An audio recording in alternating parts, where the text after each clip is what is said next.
Vai mandando presente aqui pro nosso WhatsApp 95033-6870 para você participar do nosso programa. Eu já estou aqui com o doutor Rafael Frota, que é cirurgião plástico. Boa noite, doutor. Tudo bem? Fábio, tudo Sejam bem? bem-vindos aqui ao nosso programa.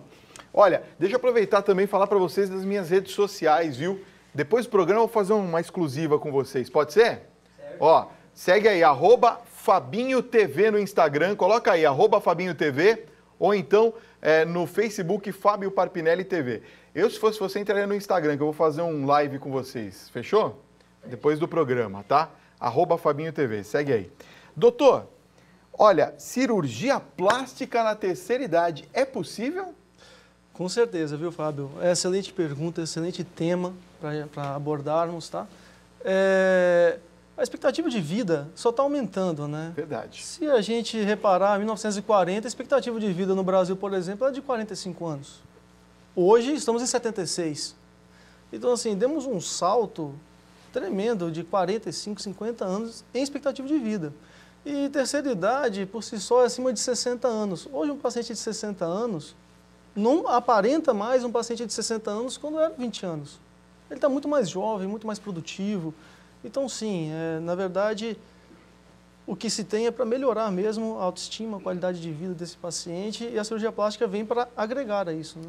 Agora, qual seria o perfil dos idosos que podem fazer, por exemplo, cirurgia plástica? É aquele perfil que o paciente ele se preocupa, não só com a parte estética, porque o paciente se preocupa com a parte estética, ele também se preocupa com a alimentação, com o bem-estar, com o exercício. Tá. Então, esse paciente, ele, por si só, ele já é mais saudável. E ele, sendo saudável, tendo os exames dele, não tendo comorbidades, nada o impede de fazer um procedimento. Eu, por exemplo, já operei paciente de 80 anos. É mesmo? Que exames eram melhores até do que os meus. E já deixei de operar paciente de 50. Nossa. Porque era dialítico, tinha problemas de coração, era hipertenso. Então, suas comorbidades o impediam de operar, e não a idade. Entendi. Quais são as operações assim, mais comuns que você tem visto dos mais idosos, por exemplo?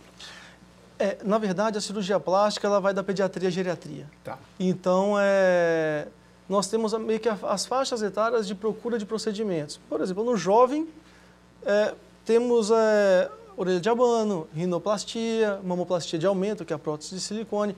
Aí, esse paciente vai ficando um pouco mais velho, tem filhos, a partir dos 30, 40 anos é mais lipoaspiração, abdominoplastia, cirurgia da mama, seja levantamento, aumento, redução. Aí sim, a partir dos 40 começam as cirurgias faciais. Por quê? Porque a partir dos 40 já temos esse envelhecimento facial, e o paciente começa a se preocupar com isso. Começa pezinho de galinha. Exatamente. E aí vai. Tá. E mulher, principalmente, a partir dos 40, ela tem um problema que mulher faz maquiagem. Então, na hora que ela vai passar o pó na pálpebra, a pele vai junto. Então, ela começa a perceber que a pálpebra está incomodando. Então, a partir dos 40, começa-se assim, realmente operar as pálpebras. E, a partir dos 50, começa realmente a procura por lifting facial, que é, na verdade, o levantamento, né? Onde se faz a remodelagem, reestrutura essa face e retira o seu excesso de pele. Acima dos 60, realmente é essa combinação. Às vezes o paciente que operou a pálpebra aos 40, aos 60, já se tem um excesso de pele novamente. Então tem o que nós chamamos de ritidoplastia, que é a associação desse lifting facial com a blefaroplastia. Agora, quais seriam as precauções, por exemplo, que uma pessoa com uma idade um pouco mais avançada, que nem você me falou agora dos 80, vamos calcular aí, vai, dos 70 ou dos 60 para cima, quais seriam as precauções que uma pessoa tem que ter com relação à cirurgia plástica? Algumas. Por exemplo, tudo começa antes da cirurgia, obviamente. Durante a consulta, não só para o idoso, mas para qualquer faixa etária, tem que se haver um diagnóstico. Tá. Por que esse paciente, o que está levando ele a fazer uma plástica, né? É por ele mesmo? É para melhor da autoestima? Ou é por alguém? Então, isso tem que vir de dentro. O paciente tem que fazer por ele e não pelos outros, certo? E partindo disso, você faz um diagnóstico e faz a indicação cirúrgica. Porque tem paciente que fala, doutor, muito comum isso, Fábio, ele chega com uma foto de 30 anos e fala, eu quero voltar a ser assim. Aí não dá, é milagre. Não podemos te prometer um resultado. Realmente o procedimento, ele é de rejuvenescimento facial. Sim, sim. Mas tem paciente que vai ganhar 10 anos, tem paciente que vai ganhar 5. Isso varia não só pela cirurgia, pela cicatrização, pelo pós-operatório bem feito e também de como este paciente se comporta ou se comportou em sua vida.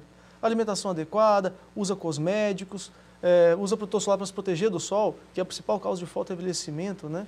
Que temos hoje. Uma coisa seria a recuperação também. Qual que é o tempo? Existe diferença, por exemplo, quem é mais jovem ou quem é mais idoso, o tempo de recuperação dessas cirurgias? Na verdade, não necessariamente, né? Isso vai muito pelas comorbidades do paciente. Claro, um paciente mais idoso, a chance dele ter mais comorbidades do que um jovem é muito maior. Sim. Por isso que temos que fazer esse diagnóstico, essa avaliação, uma anamnese minuciosa no pré-operatório. Tá. Quanto à cicatrização, isso é muito individualizado. Você pode ter um paciente de 20 anos que tem queloide. Como a gente sempre conhece alguém que já tem, ou uma cicatriz hipertrófica. Às vezes o paciente tem 60, 70 anos e não passa por isso. Então a cicatrização dele, obviamente, vai ser melhor do que esse paciente de 20 anos. Se ele se proteger do sol, por exemplo, vamos supor um lifting facial, e que a cicatriz fica pré-auricular nessa região. Se tomar sol em cima, pode escurecer. Então, se ela se protege com protetor solar, essa cicatriz vai ficar quase perceptível ou imperceptível. Às vezes um paciente jovem ele se descuida com isso porque ele quer aproveitar mais a praia, aproveitar a cirurgia dele e acaba deixando uma cicatriz mais inestética. Agora, quanto à cicatrização em si, isso é bem individualizado.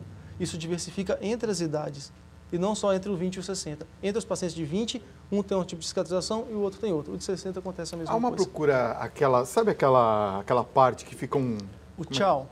O tchauzinho, que fica balangando aquilo. O pessoal procura muito para arrumar? Isso procura, você tem 2 perfis. Tá. Você tem um perfil daquela paciente que é um pouco mais cheinha e que o braço ele é mais globoso por si só. Tá. Então você tem um excesso de gordura nessa região. Isso a lipoaspiração, ela ajuda e muito nessa melhoria do contorno corporal. Agora, você tem paciente, por exemplo, que teve um emagrecimento importante. Seja, como se dizem, na raça, ou seja, pela cirurgia da bariátrica, né? Tá. Então, essa paciente, além de se ter uma gordura, ela teve emagrecimento, então ela tem um excesso de pele. Então, essas pacientes, só a lipoaspiração não vai se resolver. Você tem que fazer realmente a braquioplastia, que é aquela retirada do excesso de pele. E que a cicatriz, ela fica na região do meio aqui do braço e se estende um pouquinho na região da axila.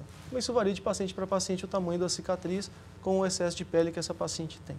Olha, tem muita gente mandando aqui questões também, e a principal pergunta é sobre os preços da cirurgia. Quanto mais velho, mais caro ou não? Não, na verdade o preço da cirurgia é pelo porte cirúrgico, né? Tá. Seria um preconceito e até injusto eu fazer uma pálpebra num paciente de 70 e cobrar mais do que um paciente de 50. Então, na verdade, geralmente nós cobramos o valor, ele é semelhante, inclusive nos hospitais. Tá. A tabela é a mesma. Se operar uma pálpebra de um paciente de 40 ou de 60 anos neste hospital, o pacote dele, o valor é o mesmo, né? Então, isso não muda os valores, na verdade. O que muda, na verdade, são as comorbidades. Às vezes, um paciente, ele tem uma saúde tal que você consegue fazer uma cirurgia de 6 horas, 7 horas. Às vezes, ele tem certas comorbidades que você não tenta se estender mais do que 3. Então, às vezes, você fazer uma ritidoplastia completa, só para a primeira pálpebra, ou você faz um mini lifting, que é uma cirurgia um pouco menor, ou você não vai ser tão agressivo nesse procedimento. Então, você acaba fazendo uma redução de danos, uma coisa um pouco menor. Depende da comorbidade do paciente. Preços não variam, varia do procedimento.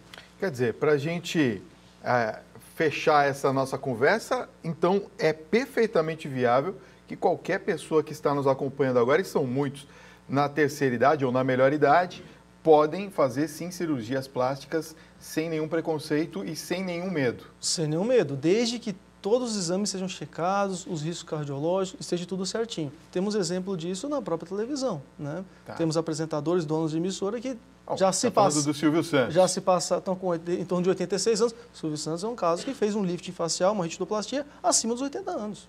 Né? Então, isso o torna mais produtivo.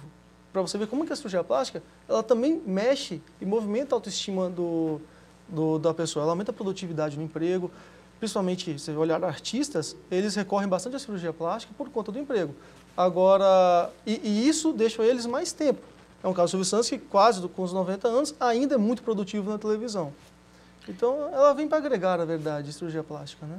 Muito bem. Doutor, queria agradecer muito a sua presença nessa noite, papo gostoso. E principalmente parabéns pelo seu trabalho, porque eu acho que são poucos, acho que eu nunca tinha ouvido falar cirurgia plástica na terceira idade. Sim. É um assunto muito interessante para a gente trazer à nossa audiência. Obrigado, viu? Com certeza, eu que agradeço a oportunidade e o convite. Muito obrigado. Muito obrigado.